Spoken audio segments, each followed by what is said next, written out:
दोस्तों चांद पर दाग क्यों है? चंद्रमा पर काले धब्बे क्यों होते हैं? दोस्तों आप जब भी आकाश के अंदर चांद को देखते होंगे तो उसके अंदर काले धब्बे नज़र आते हैं, जिनको देखकर अक्सर आपके दिमाग में ख्याल आया होगा कि चांद पर दाग क्यों है। चांद के दाग को लेकर बहुत सारे गाने और कुछ शायर तो शायरी तक लिख डाली है, जिसकी वजह से ये काफ़ी ज़्यादा फेमस हो चुका है। और कई बार हमारे दिमाग के अंदर आता है कि चांद पर दाग क्यों है। बनाने वाले ने इसको खूबसूरत बनाया, लेकिन इसमें भी दाग छोड़ दिया ताकि लोगों को ये पता चल सके कि कोई भी चीज़ एक्यूरेट नहीं होती है, ऐसा कहा जाता है। कुल मिलाकर ये तो कवि की बातें हैं। इस वीडियो के अंदर हम आपको चांद के दाग के बारे में वैज्ञानिक और धार्मिक दोनों ढंग से समझाने की कोशिश करेंगे, ताकि आपको अच्छी तरीके से समझ में आ जाए। दोस्तों चंद्रमा पर दिखाई देने वाले काले धब्बे, या जिनको हम आम भाषा में दाग बोलते हैं, वे क्रेटर है जो कि अलग अलग आकार के होते हैं। इनका निर्माण अनेक आकाशीय पिंड जैसे धूमकेतु, उल्कापिरों और क्षुद्र ग्रहों के टकराव के कारण हुआ है।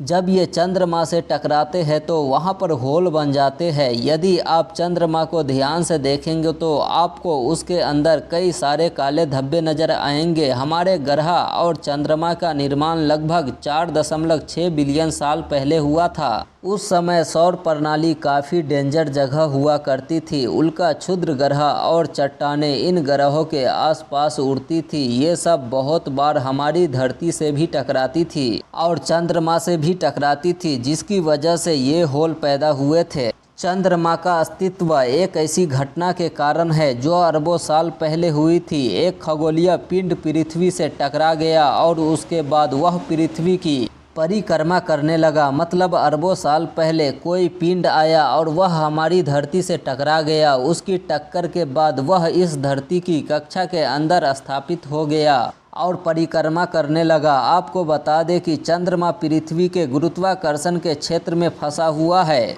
जी हाँ दोस्तों, आपने सही सुना, चांद पृथ्वी के गुरुत्वाकर्षण में फंसा है, ऐसा कुछ वैज्ञानिकों का कहना है। और इसी वजह से ये इसके चारों ओर चक्कर लगाता है। कहने का मतलब ये है कि चंद्रमा पर बहुत सारे क्रेटर है जिसे हम दाग समझते हैं, लेकिन धरती पर क्रेटर क्यों नहीं है? पृथ्वी जो कि चंद्रमा से कई गुना बड़ा है, ये वैसे तो उल्का पिंडों और क्षुद्र ग्रहों के लिए एक आसान लक्ष्य है, लेकिन फिर भी शुरुआती बमबारी के कारण भी इस पर कोई प्रभाव नहीं पड़ा। इसके बारे में विज्ञान एक वजह बताता है। इसकी बड़ी वजह यह है कि पृथ्वी पर घना वातावरण है, जिसको हम वायुमंडल बोलते हैं। ये पृथ्वी के लिए एक सुरक्षात्मक कवच की तरह काम करता है। ये बाहरी खतरे से धरती को बचाता है। जब भी कोई उल्का पिंड धरती के वायुमंडल के अंदर प्रवेश करता है तो वो जल जाता है। कभी कभी रात के अंदर आप देखते होंगे कि उल्का पिंड जलता हुआ दिखाई देता है। दरअसल ये उल्का पिंड धरती के वायुमंडल के अंदर प्रवेश करते हुए जलने लगता है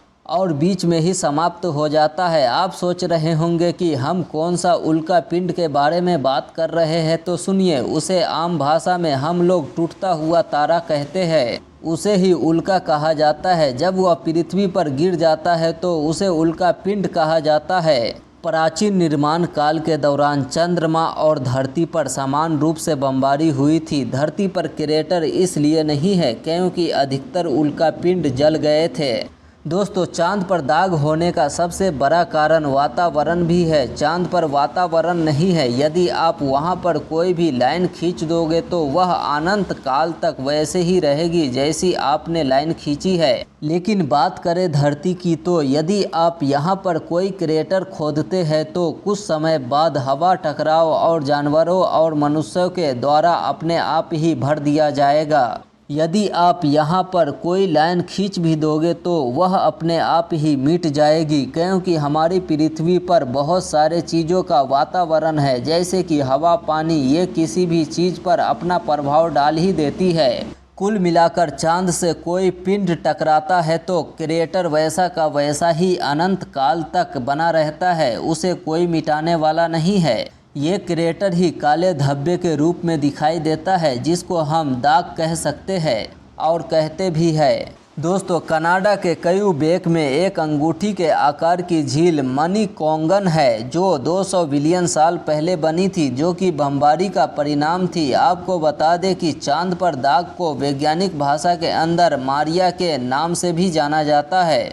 दोस्तों आपको बता दें कि चंद्रमा की 2 साइड होती है। धरती से चंद्रमा केवल 41% हिस्सा ही देखा जा सकता है। चंद्रमा की दूसरी साइड को अंधेरी साइड कहा जाता है, जो धरती से नहीं देखी जा सकती है। आपको बता दें कि चंद्रमा की अंधेरी साइड के अंदर इस तरह के काले दाग या धब्बे नहीं होते हैं। दोस्तों जब चंद्रमा की अंधेरी साइड से तस्वीर ली गई तो पता चला कि इस साइड काले धब्बे नहीं थे। आपको बता दें कि चंद्रमा की दूसरी साइड पर बड़े पैमाने पर पहाड़ है। इस बात की व्याख्या करने को वैसे तो कई सिद्धांत मौजूद है, लेकिन सबसे आम बात यह है कि कई बिलियन साल पहले धरती से जब कोई पिंड टकराया तो धरती एक आग का गोला थी। ऐसा स्थिति के अंदर चंद्रमा का जो भाग धरती की तरफ था वह धरती की गर्मी के अंदर रहा और काफ़ी धीमी गति से ठंडा हुआ, और दूसरा भाग पहले से ही ठंडा था, इस वजह से वह ठोस था। जब क्षुद्र ग्रहों ने चंद्रमा के धरती की तरफ वाले हिस्सा पर प्रहार किया तो क्रस्ट कमज़ोर होने की वजह से विस्फोट हो गया, और जब दूसरी तरफ प्रहार किया तो क्रस्ट मजबूत होने की वजह से गहरे क्रेटर नहीं बन सके। दोस्तों बस यही वजह है कि चांद पर दाग है। दोस्तों अब तक तो हमने ये जाना है कि चांद पर दाग क्यों है, इसका वैज्ञानिक पक्ष जो कि अधिक प्रामाणिक है, लेकिन चांद पर दाग के बारे में पौराणिक कथाएं कुछ और ही बताती है। तो आइए उनके बारे में भी जान लेते हैं कि आखिर क्या कहती है पौराणिक कथाएं। उससे पहले मेरे भाइयों और सज्जनों, यहाँ तक वीडियो देख रहे हैं तो प्लीज़ वीडियो को लाइक करके चैनल को सब्सक्राइब कर लीजिएगा, ताकि आगे और भी वीडियो आप तक पहुँचता रहे। दोस्तों इस संबंध में एक कथा के अनुसार राजा दक्ष को 27 पुत्रियां थी और उन सभी का विवाह चंद्र के साथ किया गया था, लेकिन चंद्र उनमें से एक पुत्री रोहिणी से अधिक प्रेम करते थे, जिसके परिणाम स्वरूप 26 पुत्रियां ने इसकी शिकायत राजा दक्ष को कर दी। तब दक्ष ने चंद्रमा को छीन होने का श्राप दे दिया। उसके बाद चंद्रमा छीन होने लगा, लेकिन दक्ष का क्रोध कम होने पर चंद्रमा को वरदान मिला। इसी वजह से चंद्रमा कृष्ण पक्ष में काला होता है और शुक्ल पक्ष में ठीक हो जाता है। दोस्तों जैसा कि हमने आपको इस वीडियो के अंदर ये बताया है कि चांद के आगे का हिस्सा ही हमें दिखाई देता है, चांद के पीछे का हिस्सा हम और आप इस धरती पर से तो देख ही नहीं सकते हैं।